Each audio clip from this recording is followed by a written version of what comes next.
भगवद्गीता श्रीपुरुषोत्तमयोगं श्रीभगवानुवाच ऊर्ध्वमूलमदस्यागम् अश्वत्थं प्राहुरव्ययम् छन्दांसि यस्य पर्णानि यस्तं वेद स वेदवित् अधश्चोक्तं प्रसिद्धस्यस्य शाखा गुणप्रवृद्धा विषयप्रवाणा अधश्वमूलाननुसन्दधानि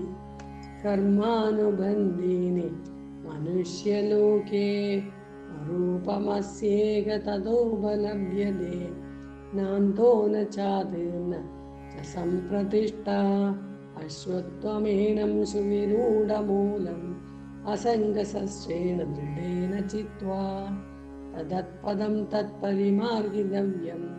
यस्मिन् गता निवर्तन्ति भूयः तमेव चाद्यं पुरुषं प्रपद्ये एतत् प्रवृद्धे प्रसिद्धा पुराणे निर्माणमोहाजितसंज्ञ दोषा अध्यात्मनित्या विनिवृत्तकामः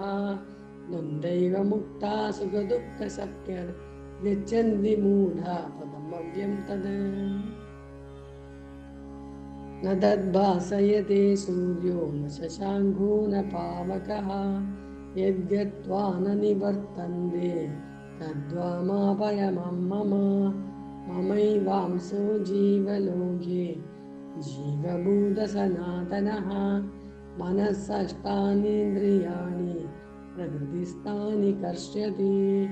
शरीरं यदवाप्नोति इच्छाफुल्क्रामतीश्वरः गृहीत्वैतानि संयाति आयुर्गन्धानि वासयात् शोषं चक्षुस्पर्शनं च रसनं घ्राणमेव च अधिष्ठाय मनश्चायं विषयानुपसेवते उत्क्रामन्तं स्थितं वापि प्रज्ञानं वगुणान्वितं विमूढानानुपश्यन्ति पश्यन्ति ज्ञानचक्षुषः इदन्तो योगिनश्चैन्यं पश्यन्त्यन्यात्मन्यवस्थितम्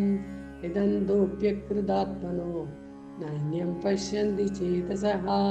यदादित्यगतं तेजो जगद्भासयतेऽखिलं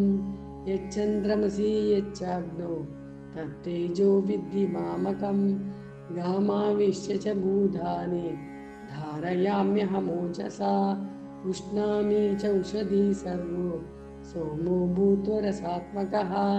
अहं वैश्वानरो भूत्वा प्राणिनां देहमाश्रितः प्राणापानसमायुक्तः पचामन्यं च दुर्वितम् सर्वस्य चाहो हृदि सन्निविष्टो मत्तस्मृतिज्ञानमबोहनं च वेदैस्य सर्वैरहमेव वेद्यो वेदान्तकृतवेदविदेव चाहं द्वाविमौ पुरुषौ लोके सरक्षाक्षर एव च सरस्सर्वाणि भूतानि पुरस्तोक्षर उच्यते उत्तमपुरुषस्तन्यः परमात्मेत्युताकृतः यो लोकत्रयमाविश्य विभक्तव्यय ईश्वरः यस्मादक्ष्मरमतीतो हि अक्षरादविचोत्तमा अतोऽस्मि लोके वेदे च प्रथितः पुरुषोत्तमा